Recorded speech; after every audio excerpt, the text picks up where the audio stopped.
Olá, pessoal. Ah, hoje, quinta-feira, agora 1h30, esse seria o horário. Esse é o horário em que eu começo as reuniões no Discord.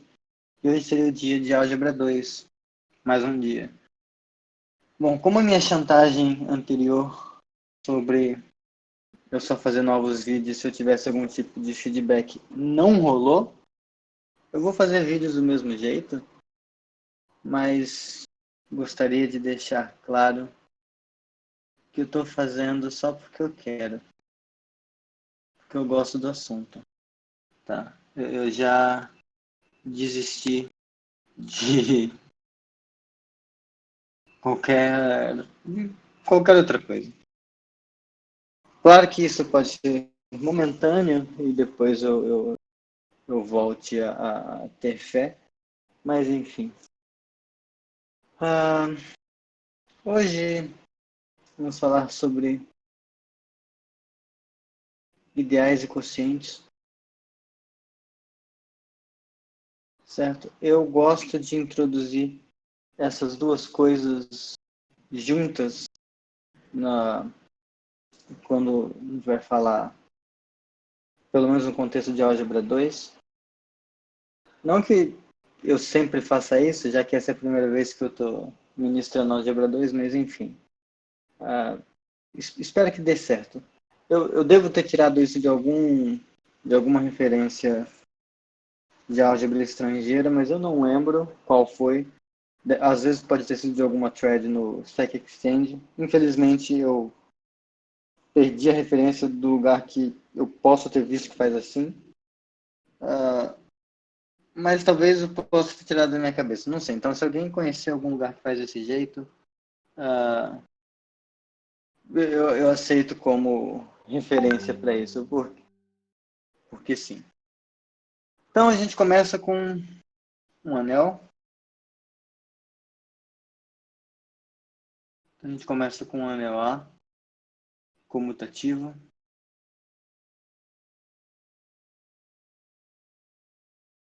Com unidade.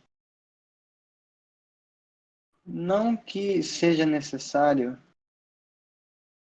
falar, não que a gente só possa falar de quocientes nesse contexto, mas para o contexto da disciplina, é, não há por que considerar os casos mais gerais, certo? Não precisamos nos preocupar com esse tipo de coisa. Então, fixado um subconjunto A, não. Então, fixado um subconjunto I do A, tá, a única exigência que a gente vai fazer sobre ele por enquanto é isso. Também nem precisaria fazer essa exigência pelo modo como a gente vai fazer a coisa. Então, para isso aqui, dados x e y pertencentes a A, gente vai escrever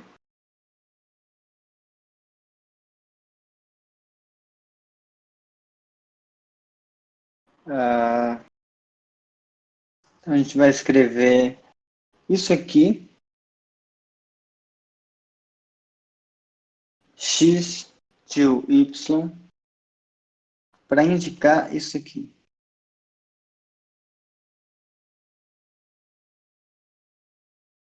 Ok?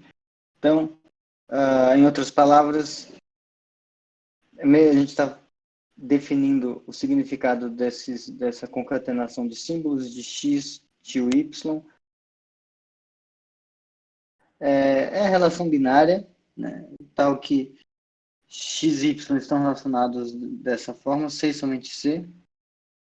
Acontecer de quando você faz x menos y no anel, isso pertencer ao conjunto I.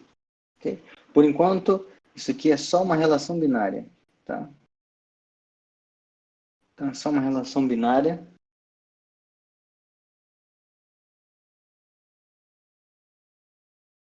E daí, a gente vai denotar dessa forma aqui.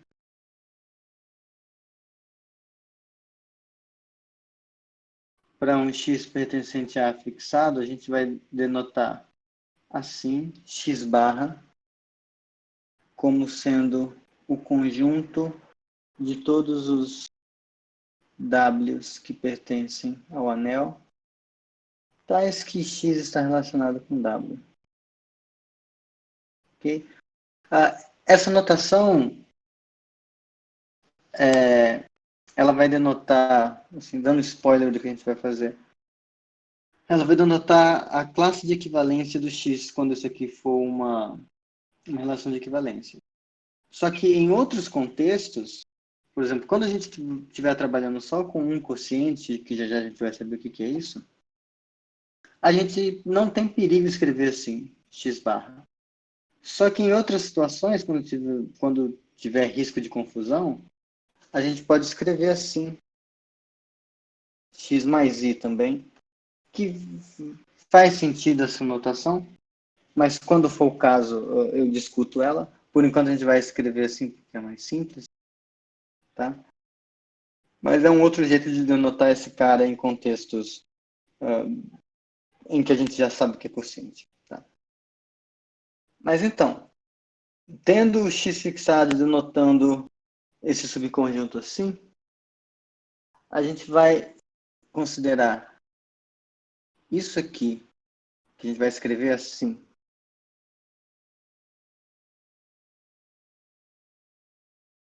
como sendo o conjunto de todos esses subconjuntos da forma x barra.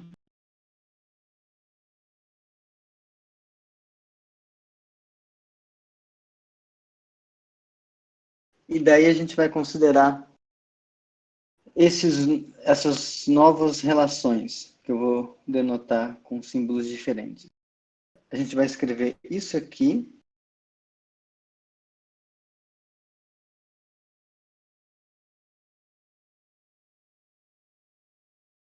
vai ser por definição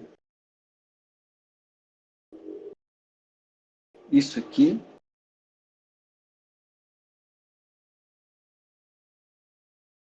e isso aqui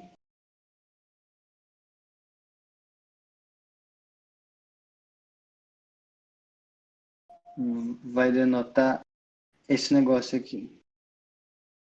Então, o que a gente está fazendo é o seguinte: pegamos um subconjunto do A, tal que o zero do anel pertence a esse subconjunto, e aí a gente criou uma relação binária, xingada de tio, que ela relaciona dois elementos, especialmente se a diferença entre esses dois elementos está nesse subconjunto. Tá? E é um subconjunto qualquer. Daí, feita essa relação, para cada x a gente vai considerar esse subconjunto, que é esse x barra, que vai ser o subconjunto de todos os elementos do anel que estão nessa relação com o x. Daí a gente vai chamar por A barra I, que futuramente vai ser o A quocientado por I, vai ser o conjunto de todos esses subconjuntos x barra, quando a gente faz o x variar em A. E a gente criou essas outras duas notações aqui. Dadas duas classes, dados os dois subconjuntos dessa forma, a gente vai considerar um novo subconjunto dessa forma, escrevendo, isso aqui é o subconjunto do x barra, isso aqui é o x barra, aqui é o y barra. Quando a gente escrever assim, isso vai denotar esse cara. E quando a gente escrever assado, vai ser esse cara. O que a gente está querendo fazer? Tá? Isso aqui para todo x, y pertencente a.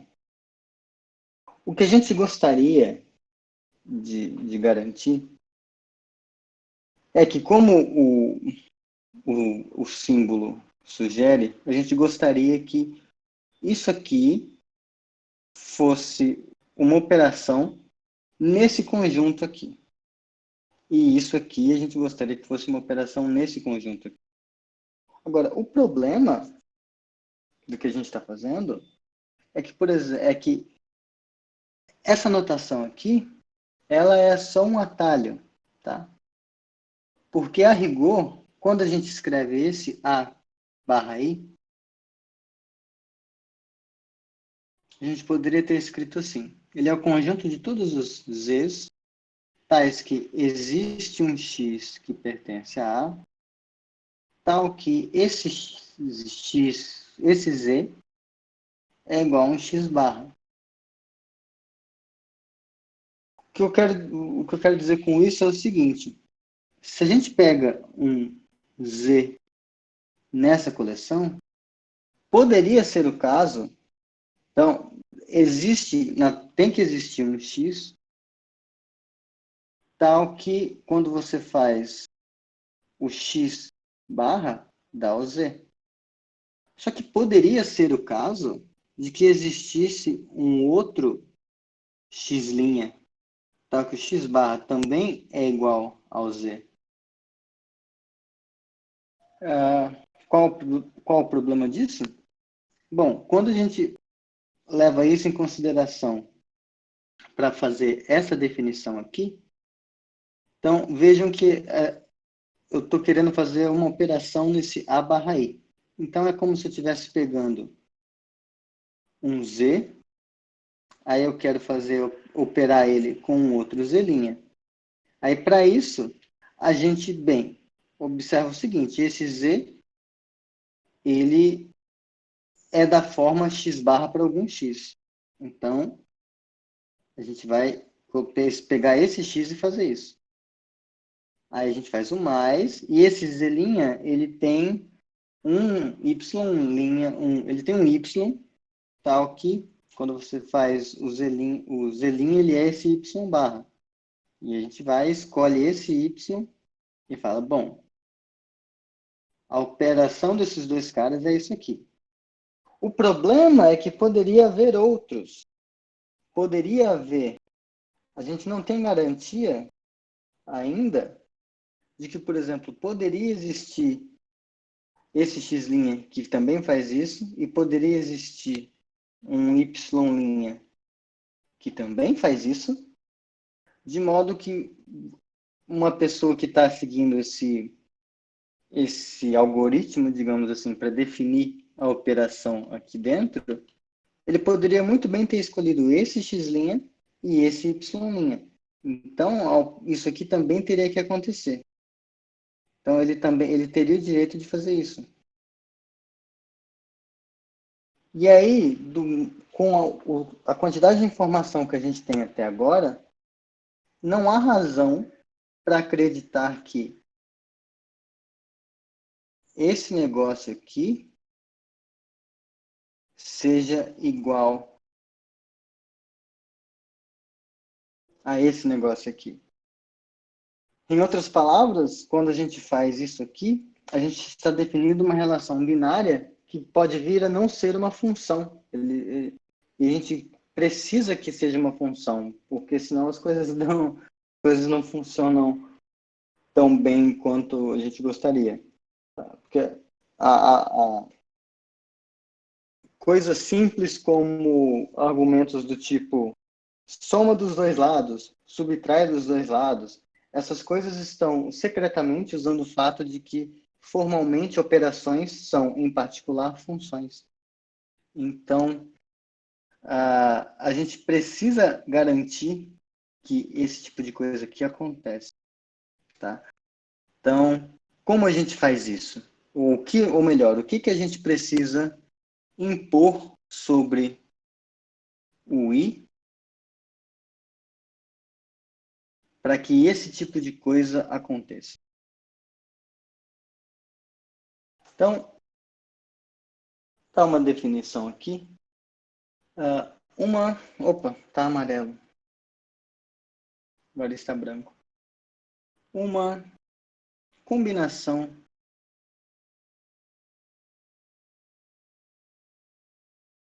alinear, certo? A gente está no contexto em que o anel A está fixado. Então, uma combinação alinear, eu não sei fazer sublinhados aqui, me desculpem. Uma combinação alinear de elementos do subconjunto I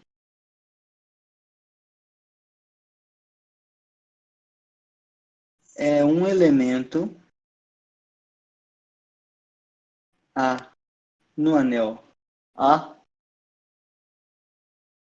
tal que existem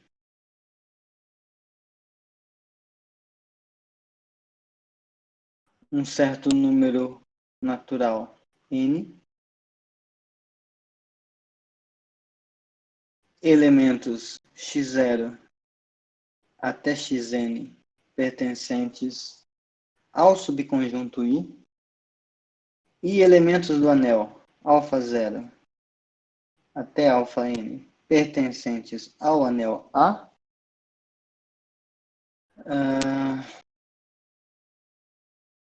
satisfazendo essa identidade aqui. A igual ao somatório desses rapazes, αj vezes xj.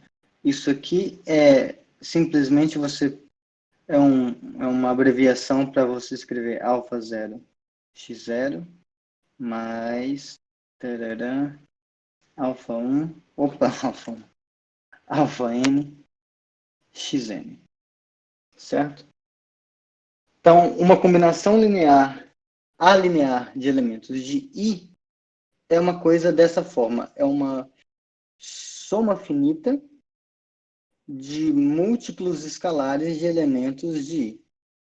Quem já viu álgebra linear é a mesma ideia, certo? A diferença é que na álgebra linear, esse A aqui é o corpo, em geral, se for álgebra linear 1 que você viu, é a reta, e esse I é um subconjunto do seu espaço vetorial, tá bom?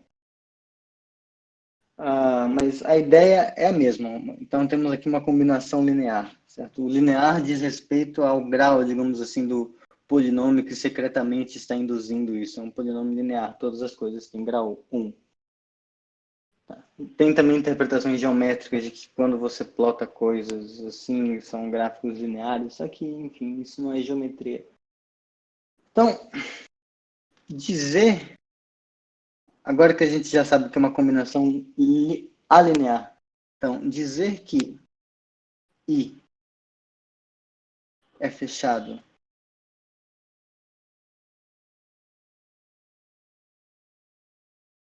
por combinações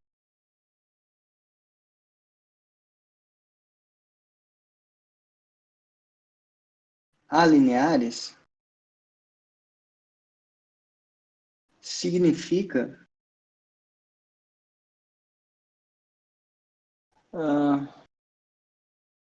afirmar, às vezes é difícil R daqui, afirmar que se A é uma combinação, opa, é uma combinação alinear de elementos de I, ou melhor dizer que sempre, né? Não é tão matemático, mas fica mais entendível pelo português. Sempre que há uma combinação alinear de elementos de I, então essa combinação alinear pertence a I. Tá bom? Então, dizer que um subconjunto é fechado por combinações lineares é você dizer que toda combinação linear de elementos dele, certo? Então, sempre que você pega x0 até... Você pega uma quantidade finita de elementos do I, multiplica cada um deles por um elemento do anel. Aí você soma isso tudo, isso vai cair de volta no I. Isso é dizer que ele é fechado por combinações alineares. Tá bom? Feito isso, a gente tem o seguinte teorema, que eu vou escrever com o vídeo cortado para a gente ganhar tempo. Estou começando a ficar esperto. Tcharam! aqui. Então, o teorema que a gente vai mostrar é que nas notações acima, das lousas anteriores, no caso, quem pegar o PDF, elas vão estar acima de verdade. Então, nas notações acima, se o subconjunto I que a gente fixou, ele for fechado por combinações alineares, então aquela relação til, essa relação til aqui, que a gente definiu assim, x está relacionado com y, c somente c, x menos y está em i. Então, essa relação binária, ela é uma relação de equivalência em A, certo? Então, como a gente viu no outro vídeo, ela é reflexiva, ela é simétrica e ela é transitiva, uma relação de equivalência. Agora, mais do que isso, as operações,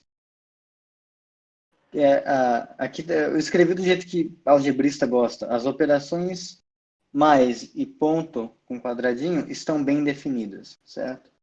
Mas isso aqui, eu tenho que falar isso pelo menos uma vez na vida, eu odeio essa terminologia, porque quando você xinga alguma coisa de operação, você já está tacitamente supondo, ou pelo menos deveria estar supondo, que essas coisas são funções. Porque uma operação é um caso particular de função. O modo, digamos assim, mais preciso de dizer isso, né, é você dizer que essas relações binárias, que, assim, essa definição, ela está certa, ela não estava mal definida. Ela estava bem definida. Você definiu, você entendeu o que ela faz. É uma relação binária e está bem definida enquanto relação. É um conjunto, existe, etc.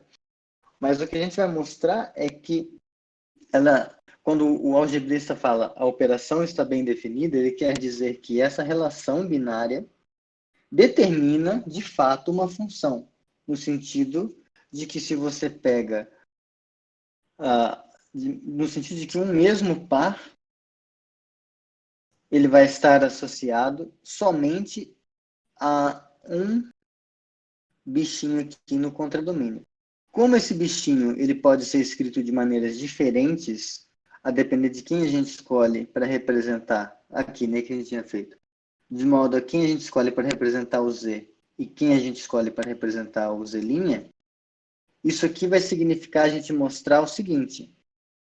Então, nesse contexto, só um 1% aqui, não compilem, esse operações estarem bem definidas, significa que a gente vai mostrar que se x estiver relacionado com x' e y estiver relacionado com y', então, quando a gente fizer isso aqui, vai ser igual a isso aqui. E quando a gente fizer isso aqui, isso vai ser igual a isso aqui. Porque a gente mostrando isso, o que a gente vai estar fazendo é garantir que quem aparece aqui no final independe da escolha. Eu posso escolher o x, posso escolher o x', posso escolher o y, posso escolher o y', que no final é aqui onde a gente tinha interrogação, essa interrogação morre, vai ser de fato uma igualdade. Se a gente pega representantes, mesmo que sejam distintos, mas representantes do mesmo elemento do A barra I, o resultado que você obtém não é alterado. Tá? Então, isso significa você dizer que a operação está bem definida. Tá? É um abuso de linguagem que já virou regra linguística já, mas eu precisava falar isso, senão eu não ia dormir direito à noite. Então, vamos provar essa bagacinha. A prova, então, a demonstração, embora o enunciado tenha sido gigantesco,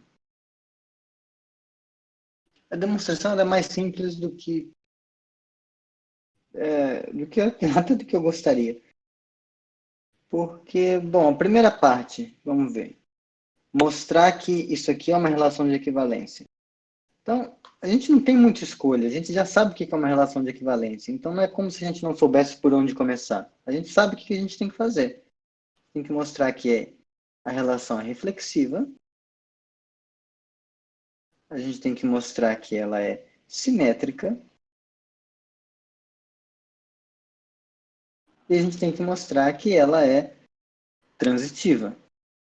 Então, não há mistério aqui, o negócio é sujar as mãos e ir para a luta. Então, é reflexiva. A gente tem que mostrar que se a gente pega um X que está no anel, então esse X está relacionado com o próprio X. Ele está relacionado com ele mesmo. Ora, mas isso pela definição da relação tio, isso é você dizer que o X menos X pertence ao Y. Só que lembrem-se que a gente tinha começado, logo no começo, a gente tinha dito que o zero pertencia ao subconjunto I. E quando a gente faz x menos x, isso aqui é o zero do anel. Vou até colocar assim. É o zero do anel. E o zero do anel pertence ao I. Então, essa aqui, verificada. A próxima, que é dizer que a relação antiga é simétrica, a gente tem que mostrar que se x está relacionado com y, então y está relacionado com x. Mas veja, x relacionado com y, isso aqui só acontece se você tem x menos y pertencente ao i. Ok? Bom, mas o i é fechado por combinações alineares. Então, se a gente pega menos 1, o inverso aditivo da unidade multiplicativa, a gente pega o menos 1 do anel, certo? E multiplica por x menos y, a gente já viu, isso em aula presencial ainda, que isso vai ser y menos x. Bom, como o i é fechado por combinações alineares, o que a gente fez aqui? Pegou um elemento do anel, multiplicou por um elemento do i. Foi um só, não tem que somar com outros, mas ainda assim eu somei um, certo? Eu somei, eu peguei ele e somei. Se quiser, você soma com o zero que está lá e deu ele. Então, de qualquer forma, por ele ser fechado por combinações alineares, isso aqui tem que pertencer ao i. Mas isso é o y menos x. Então, y menos x pertence a i, ou seja, y está relacionado com x, como a gente queria. Então, simetria ok. Finalmente, a transitividade, dizer que a relação é transitiva, a gente quer mostrar, então, que x está relacionado com y. E y está relacionado com z, vou fazer um z assim. Então, a gente quer concluir, a gente gostaria de concluir que x está relacionado com z. Mas veja, isso é você dizer que x menos y pertence a y. Isso é você dizer que y menos z pertence a y. Agora, como ambos pertencem a y e é fechado por combinações alineares, a gente pode fazer isso aqui. Ó. Eu vou fazer o 1 só para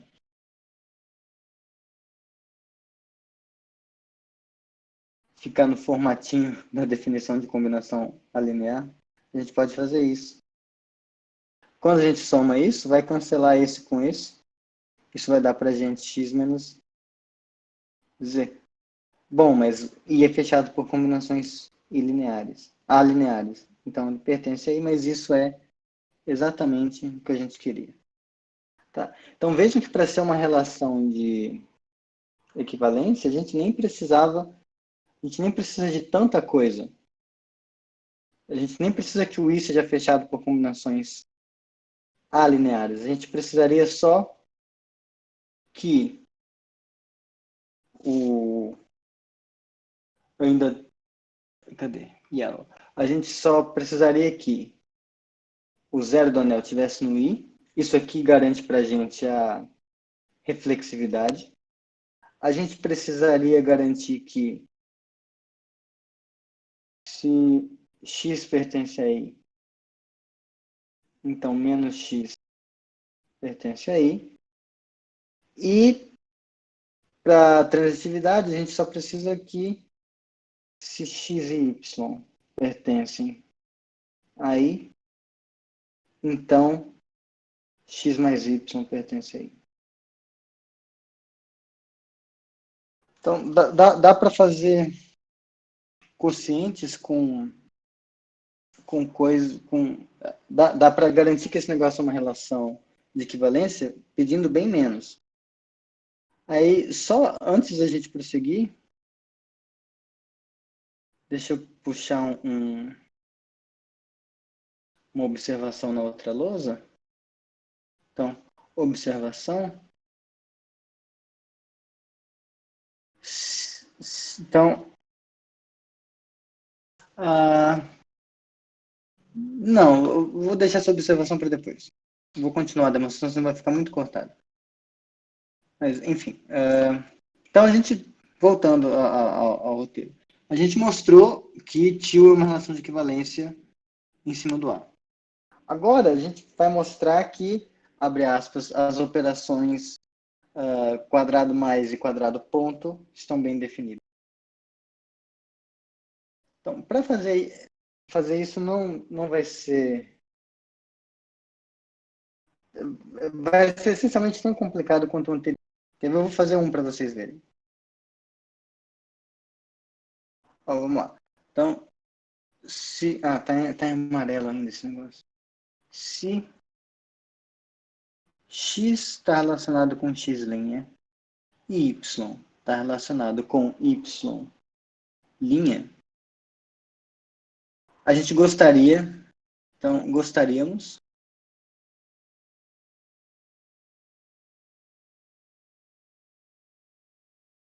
a gente gostaria de mostrar isso aqui, ó.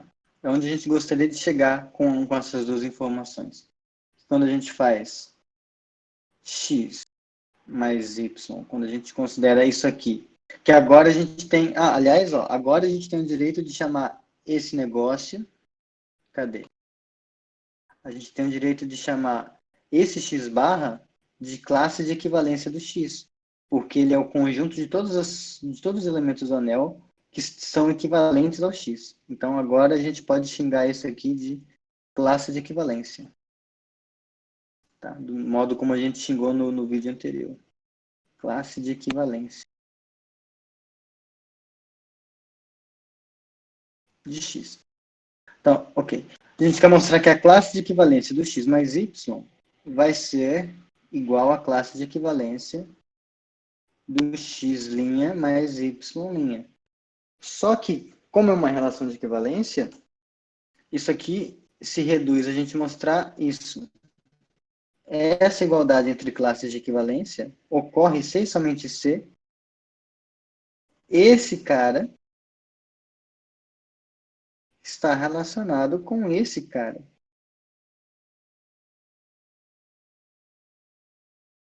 Tá bom? Mas esses dois estarem relacionados, isso ocorre se e somente se quando a gente faz o x mais y e subtrai dele o x' mais y', isso aqui pertence ao i. Então, basta que com essas duas informações a gente chegue nessa aqui para a gente ter o que a gente gostaria. Só que, vejam só, aqui a gente tem x relacionado com x'. Isso é equivalente. Então, houve uma pequena queda na transmissão do áudio, por culpa dos meus gambiarras, mas prosseguindo então. A gente quer chegar nisso. E a gente tem isso e isso. Então, para chegar nisso, a gente observa que por x estar relacionado, ou agora a gente já pode até falar que é equivalente a x', isso aqui é x menos x' pertencer a i. Analogamente, y estar relacionado com y' é dizer que y menos y' pertence a i. Agora, i é fechado por combinações alineares. Então, em particular, se a gente pega esse e soma com esse, a gente vai ter o resultado dessa soma vai estar no ideal, ou se a gente pegar x menos x' e somar com isso aqui,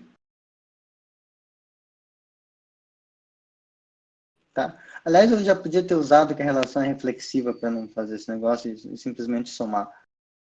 Mas agora, então, isso aqui tem que estar no i, porque o i é fechado por combinações alineares. Tá? Agora, isso aqui, que a gente sabe que está no i, vai ser x menos y. Aliás, não, né? Eu tô louco. Eu tô louco. É só somar mesmo. É só somar mesmo. Eu tô louco, pessoal. É que eu, enfim, é quarentena. Então, se você simplesmente soma esses dois, como é fechado por combinações alineares, o resultado da soma vai estar lá. Então, se você faz esse mais esse, você vai ter x mais y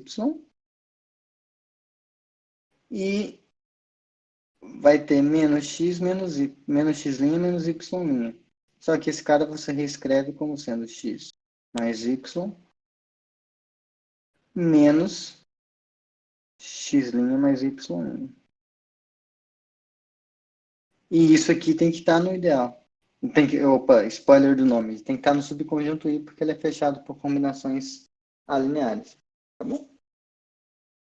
Eu vou fazer, então isso mostra que esse negócio aqui está bem definido.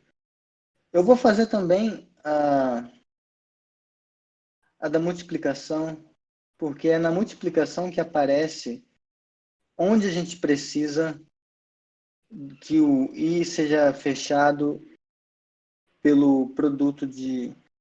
A gente precisa que o I absorva a multiplicação. Porque aqui, ó, quando a gente colocou isso,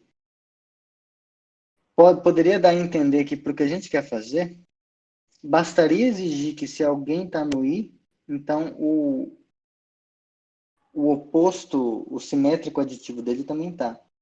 Em outras palavras, isso aqui seria dizer que bastaria que o menos, quando se faz menos 1 vezes x, isso também está. Só que não basta que seja para o menos 1 para o que a gente quer fazer ao todo. A gente precisa que seja fechado qualquer... no lugar do menos 1, a gente quer ter o direito de colocar qualquer elemento do A. Então, ele vai ter que ser...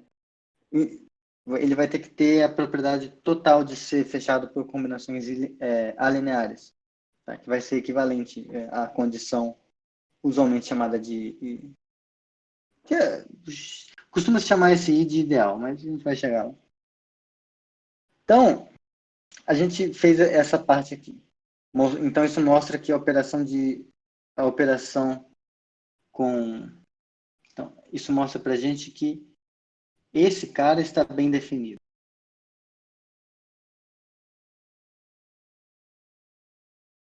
No sentido de que se você...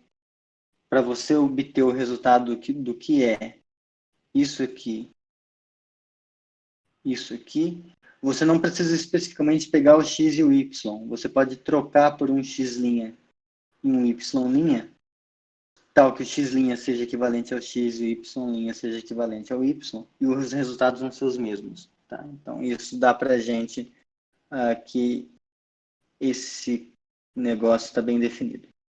É uma função de fato. Na próxima parte, o que a gente tem que fazer é mostrar que se x está relacionado com x' e y está relacionado com y', então quando a gente faz o x vezes y e olha a classe de equivalência desse negócio, isso também está... isso vai ser equivalente à classe... Isso vai ser a classe de equivalência do x' vezes y', vai ser equivalente. Tá bom? Bom, de novo, mostrar isso é a mesma coisa que mostrar isso aqui.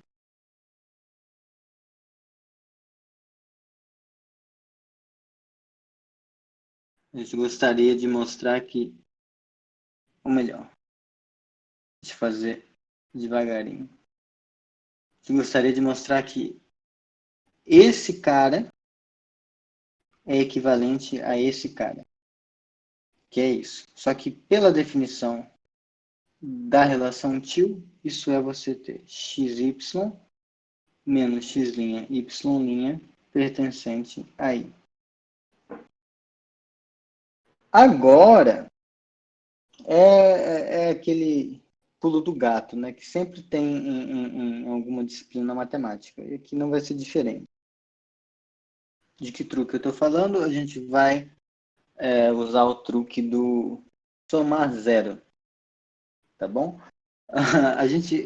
Então veja, a gente gostaria de concluir isso.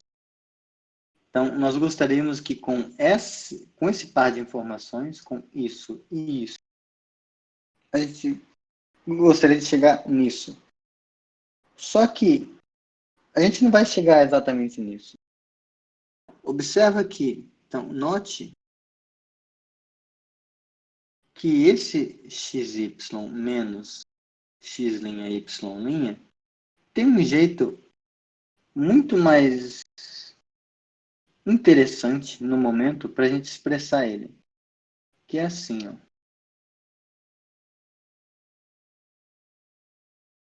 Tcharam! Eu posso somar zero, porque somar zero não altera nada.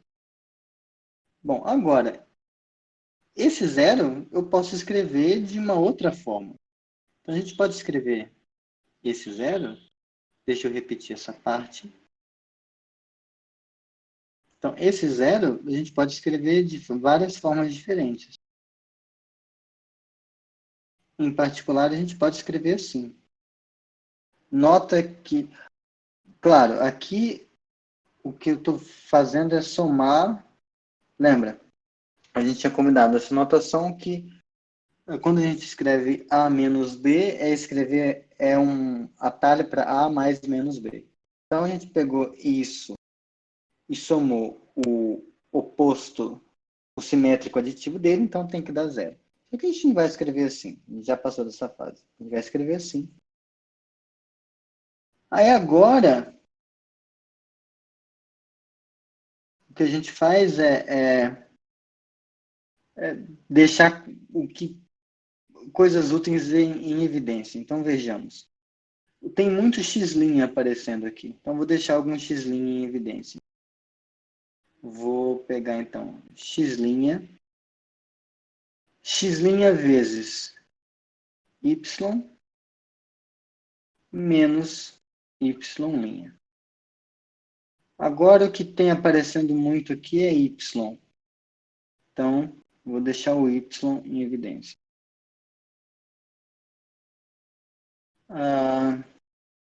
Então, y em evidência, y vezes x. Lembra que a operação é comutativa.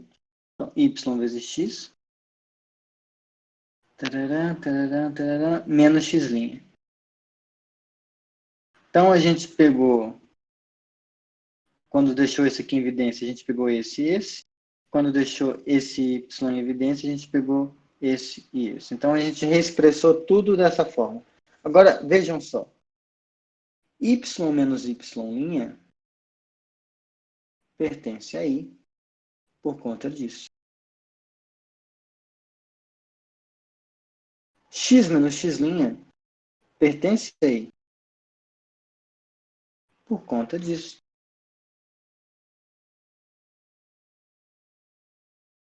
X', não sei quem é, só sei que mora em A. Y, também não sei quem é, só sei que mora em A. Então, isso é uma combinação alinear de elementos de I. Portanto, isso pertence a I. Mas essa coisa feia é essa coisa linda. E essa coisa linda é o que a gente queria mostrar que pertence ao I. Portanto,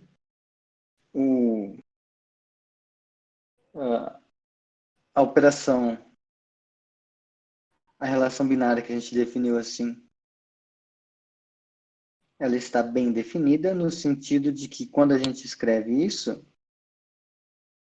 ela vai ser a mesma coisa que a gente escrever isso aqui, se esse x' tiver lá, for equivalente ao x, e se o y for equivalente ao y'. O resultado não muda conforme a gente muda as escolhas para a classe de equivalência. Feito isso, a última parte do enunciado dizia que essas operações dão ao A barra I, estrutura de anel comutativo e com unidade. Bom, mas isso segue de que as operações em A já são comutativas e com unidade, e é a estrutura de anel e tudo, porque agora a gente pode usar isso aqui sem medo. Então, vejam, por exemplo, por que a operação é comutativa? A operação produto, certo? Quando você faz x barra y, isso aqui é, pela definição, x vezes y'. Aliás, assim, né? E agora, aqui dentro, usando o que a gente sabe aqui dentro, a gente pode escrever isso aqui assim também. Porque x, y é igual a yx, então, em particular, eles estão relacionados. Mas isso aqui é isso aqui. Então, a operação é comutativa. O resto tudo sai com esse mesmo tipo de argumento. Distributividade, associatividade, etc. Em particular, quando você olha isso aqui, a classe do zero é o elemento neutro.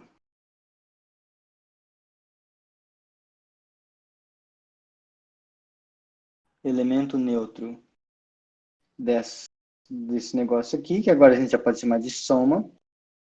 E isso aqui é o elemento neutro disso aqui, que a gente já pode chamar de multiplicação. Tá, beleza? Então, resumindo essa parada toda,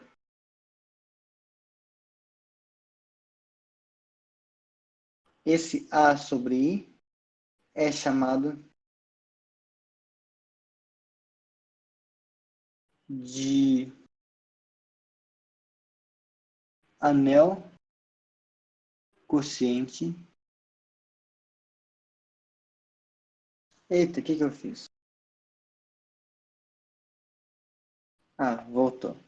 Então, é chamado de anel quociente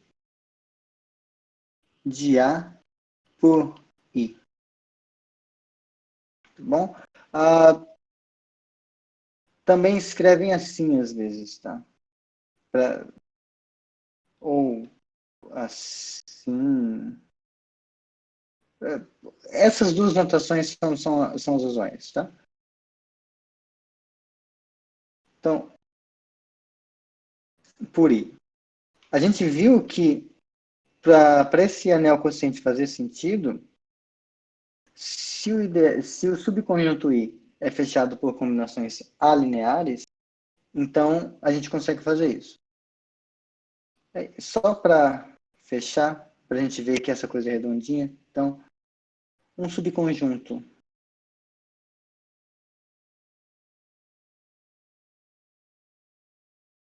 A um subconjunto I de A, né?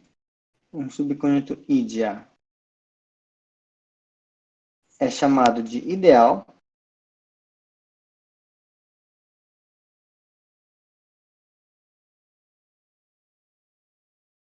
se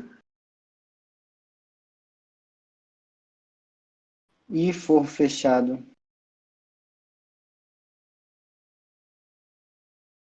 por combinações alineares.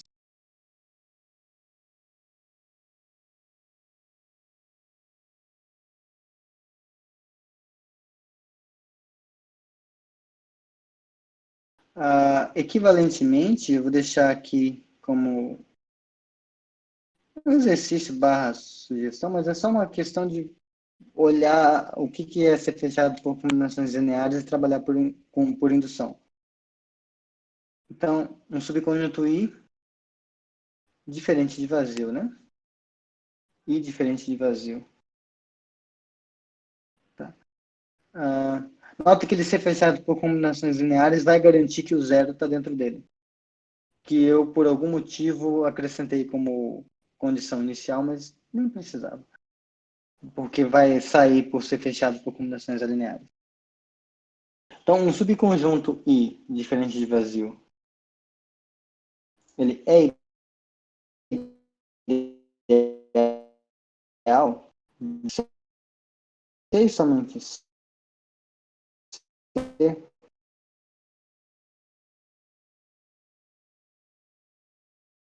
chega em I, a soma ainda está em I, e se para quaisquer alfa em A e para qualquer alfa em A e para qualquer x em I, alfa x pertence a I.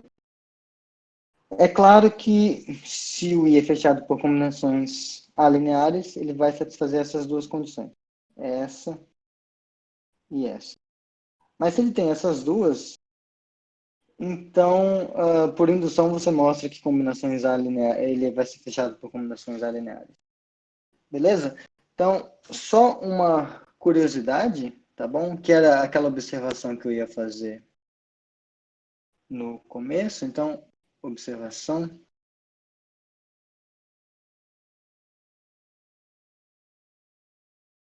Poderia ser o caso, então, poderia ser o caso de termos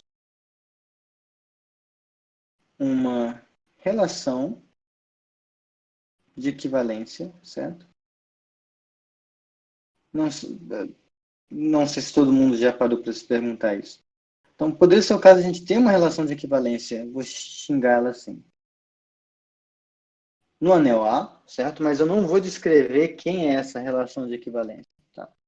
Mas poderia ser que quando a gente pega essa relação de equivalência em A, e aí a gente faz aquela mesma coisa, x barra igual ao conjunto de todos os y's que estão no anel, tais que x está relacionado com y. Quando a gente pega isso aqui e faz isso,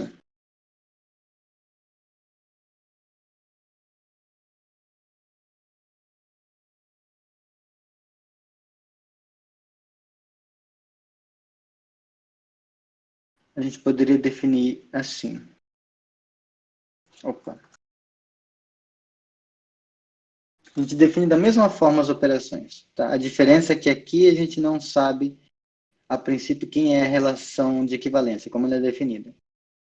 Mas suponha que quando a gente... Suponha, então, que existe uma relação de equivalência em A, vou colocar isso aqui como rascunho, tal que mais I vezes com quadradinho, tal que essas duas operações aqui estejam bem definidas. Eu vou abraçar o linguajar do algebrista. Estejam bem definidas. Tá bom? Então, supondo que a gente tem essas duas coisas acontecendo, então estejam bem definidas e façam